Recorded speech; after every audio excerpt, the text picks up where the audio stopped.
tous et bienvenue dans cette toute nouvelle vidéo ASMR. J'espère que vous allez tous très bien. On se retrouve aujourd'hui donc pour une nouvelle vidéo, mon avis sur... Ça c'est depuis un petit moment que j'en avais pas faite. Mais en même temps j'étais en train de regarder donc la partie 3 de Jojo qui était assez longue. Et donc je regardais pas forcément autre chose à côté, donc compliqué pour moi de faire une vidéo mon avis. Mais là j'ai donc terminé la partie 3 de Jojo comme vous pouvez le constater. Et j'avais extrêmement envie d'en parler. J'ai terminé la partie 3 avant-hier. Et ça m'a vraiment grandement marqué.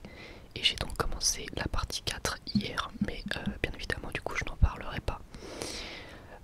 Alors la partie 3 de Jojo c'est assez particulier mine de rien par rapport aux autres parties. Puisque c'est beaucoup plus long.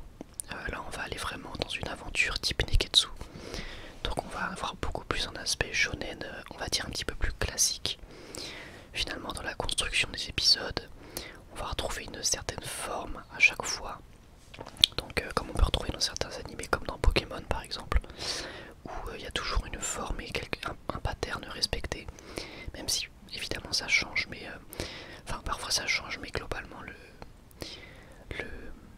on va dire le speech de base de chaque épisode, c'est le groupe que l'on va suivre va rencontrer un manieur de stand et tenter de l'éliminer. En gros, c'est ça à chaque fois pour chaque épisode. Donc les épisodes, forcément certains vont venir se ressembler, même s'il y a à chaque fois des stands ennemis différents. Je tiens juste à préciser d'ailleurs au passage que je ne spoilerai rien normalement. Donc même si vous n'avez pas vu la partie 3 de Jojo, vous pouvez continuer de regarder. J'irai dans les grandes lignes et je ne spoilerai rien de l'histoire. Voilà.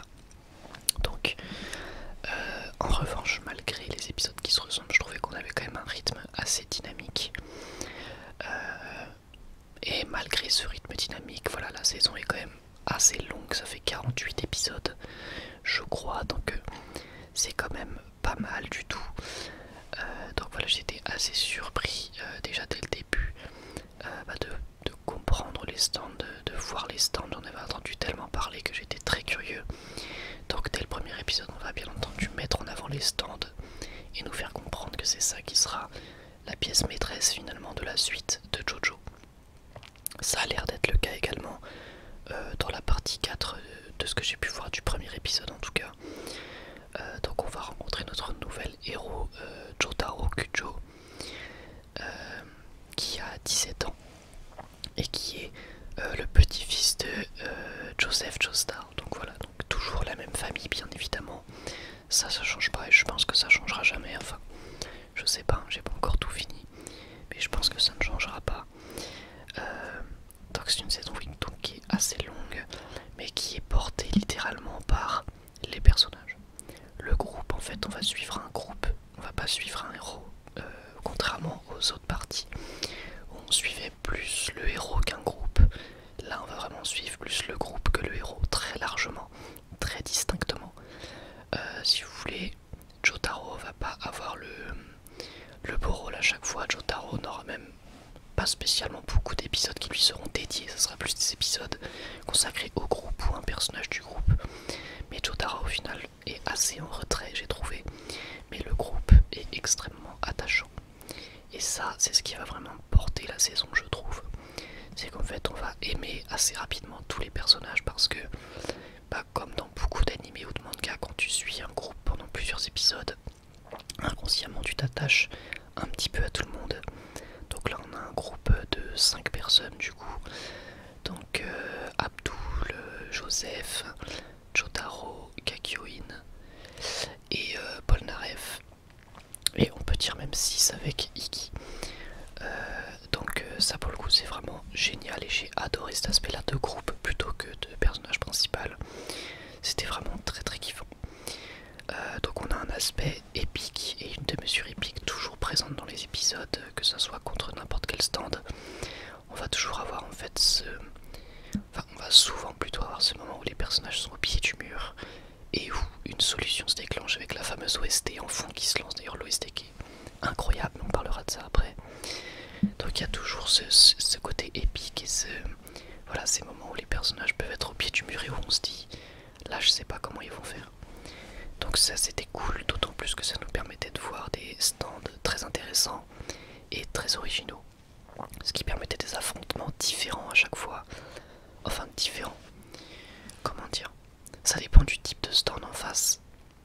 Autant certains épisodes peuvent se ressembler, autant la plupart seront quand même assez différents et vous nous proposez à chaque fois des nouvelles choses avec un besoin de trouver une nouvelle solution. Et ça, durant 48 épisodes, c'est quand même une belle prouesse, je trouve. C'est-à-dire que c'est ce qui te pousse en fait à continuer la série malgré la répétition des épisodes, malgré le fait que les épisodes se ressemblent. Tu vois quand même des nouvelles choses à chaque fois, des nouveaux stands avec des nouveaux pouvoirs et donc besoin de trouver une nouvelle astuce pour se sortir du combat. Et ça c'est très bien et très motivant pour continuer. Donc voilà, on avait des stands très intéressants, donc je pense notamment à Darby, à Anubis même. Mais je crois que un qui m'a le plus plu c'est Bongo, alors je crois que ça s'appelle Bongo. Avec d'ailleurs un double épisode extrêmement intéressant son sujet, que j'ai adoré vraiment. Seul petit point négatif par rapport au stand que j'ai noté, c'est que au niveau de certains designs, je l'ai trouvé un petit peu décevant. Je pense notamment à la deuxième partie de la saison. Enfin, deuxième partie entre guillemets, en gros quand ils arrivent en Égypte, ils vont affronter des dieux égyptiens et je trouvais que ils auraient pu faire plus flippant en fait comme design de dieux égyptiens. Parce que là du coup pour certains stands on a des designs vraiment très classiques et oubliables, alors que c'est censé représenter des dieux égyptiens. J'ai trouvé ça un petit peu dommage. Mais bien évidemment là je chipote un petit peu, ça reste que du design et les pouvoirs restaient très intéressants. D'autant plus que certains designs justement sont très intéressants. Ensuite au niveau des musiques, comme j'ai déjà pu le dire tout à l'heure, elles sont vraiment géniales. J'ai réécouté toutes les OST, tout l'album des OST sur YouTube et c'est vraiment génial. Je les trouve très réussis, notamment donc le thème principal qui a cartonné hein, même dans la communauté des fans d'anime. C'est une OST très connue, vous l'avez peut-être même déjà entendu, c'est possible. Donc voilà, au niveau des musiques je n'ai rien à redire. Alors du coup dans cette partie on va avoir en vérité 3 parties distinctes. Donc une première partie très longue où il y a le voyage jusqu'en Égypte. Ensuite la deuxième partie où là on arrive en Égypte. Et la troisième partie où on arrive dans le manoir de Dio. Voilà. Donc au niveau de à partir de la deuxième partie, je trouve que ça devient beaucoup plus intéressant déjà. Donc au moment où ils arrivent en Égypte et où ils affrontent donc les dieux égyptiens, je trouve les affrontements pour la plupart plus intéressants et surtout plus dangereux. Voilà, on sent déjà plus d'enjeux, on sent que les pouvoirs des stands sont plus menaçants. Et ça déjà je trouvais ça vraiment génial. Parce que du coup, forcément on rentre encore plus dans l'histoire entre guillemets, ça met plus d'enjeux, etc. Encore une fois, il y a des moments où on a l'impression que les personnages ne peuvent rien faire, donc c'est quand même très intéressant. Et donc la troisième partie est encore meilleure, donc dans le manoir de Dio, puisque là on va vraiment rentrer dans le vif du sujet et les stands seront encore plus menaçants et les manières aussi de stands seront encore plus menaçants et flippants d'ailleurs par moments. Donc ce qui fait que au final les épisodes vont passer tout seuls et c'est très agréable. Vraiment là, à partir de la deuxième partie, l'anime devient vraiment encore plus agréable. Après évidemment même la première partie est quand même agréable, comme j'ai dit, on va avoir quand même pas mal de créativité, etc. Mais il faut bien reconnaître que par moment il y a une petite redondance que j'ai moins retrouvée à partir de la deuxième partie, tout simplement. Même si c'est vrai qu'à la fin on peut commencer à s'impatienter en mode bon, rentrer dans le manoir, etc. Mais encore une fois, comme j'ai dit, on a beaucoup de créativité au niveau des stands et des manières dont les personnages vont se sortir des galères. Voilà, on va dire ça comme ça. D'ailleurs, il y a un épisode qui est sans doute un des épisodes que j'ai préféré, c'est l'épisode sur Iki. Alors j'en dirai pas plus, mais l'épisode sur Iki, d'ailleurs, j'ai remarqué qu'il avait eu un changement de design. J'avais remarqué qu'un truc avait changé, je savais pas c'était quoi, et en fait je me suis rendu compte après qu'il y a eu un changement de design. Donc pour ceux qui ne savaient pas, bah voilà, Iki au début était plus un chien tout à fait classique, et il y a eu un changement de design à partir de l'épisode 38 je crois, où là du coup ils l'ont fait un petit peu plus mignon et humanoïde on va dire. Enfin c'est très compliqué à expliquer, mais bref, il y a eu un changement de design et il y a eu un épisode dédié qui était vraiment génial, je l'ai adoré. c'était une excellente idée en fait d'avoir un moment dans lequel il pouvait se montrer lui aussi et permettre au spectateur de s'attacher à ce personnage en seulement 2 épisodes quoi. J'ai vraiment adoré. Donc voilà, donc comme j'ai dit, il y a aussi certains épisodes où on sent les protagonistes vraiment au pied du mur. Ces épisodes là sont vraiment les plus intéressants pour moi parce que c'est là que on va être le plus impliqué en fait dans le combat, dans l'histoire je trouve.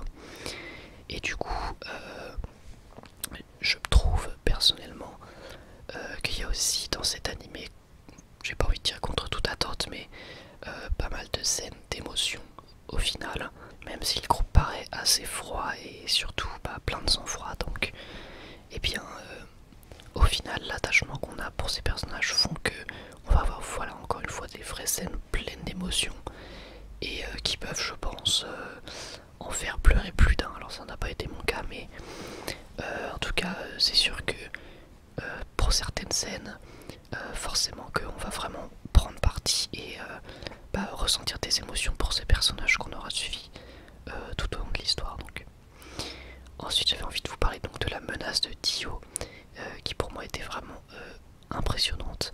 Disons que pendant tout l'anime on va teaser Dio, le retour de Dio, etc. Et au final j'ai vraiment adoré lorsqu'il est apparu. Alors c'est sûr que du coup vous doutez, il apparaît à la fin de la saison et j'ai bien aimé en fait la démesure également de son pouvoir et de sa puissance, même si je pense que on n'est pas au bout de nos peines, mais même si là du coup j'en sais rien, j'ai pas vu la suite, mais en tout cas j'ai vraiment adoré sa menace et le fait qu'on sente vraiment sa surpuissance par rapport à tout ce qu'on a vu auparavant. Ça c'était vraiment le kiff et ça faisait du coup un excellent méchant final. Et vraiment j'ai adoré,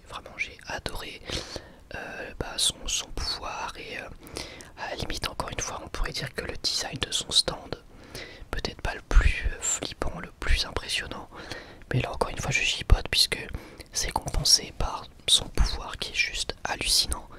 Et voilà, quand tu vois Dio, quand tu vois son pouvoir, tu ressens la menace, voilà, tu sens qu'il est extrêmement puissant et jamais les personnages n'ont été autant au pied du mur que face à Dio, ce qui est donc logique. Donc ensuite on a un final, vraiment un season final qui est incroyable en fait, hein, tout simplement. Disons que ça va vraiment créer de la satisfaction je pense chez le spectateur, puisque du coup Jotaro, qui avait été resté en retrait, alors avec de grosses guillemets durant la saison, dans le sens où il n'a pas été le personnage principal à part entière on va dire, puisque comme je l'ai dit c'est plus un groupe principal, mais là il va vraiment passer au premier plan et encore une fois je ne spoilerai pas, mais il va vraiment en gros démontrer toute sa classe et ça va faire qu'on va juste encore plus apprécier le personnage en fait. Et à titre personnel j'ai vraiment adoré donc le final de cette saison. On est encore dans la démesure épique qui définit tellement bien cet animé et c'est clairement ce qu'on veut, surtout quand on est dans un season final pour Jojo. On veut clairement de l'épique, on veut que y ait de l'enjeu et c'est tout ce qu'on a dans ce season final qui est juste génial j'ai trouvé.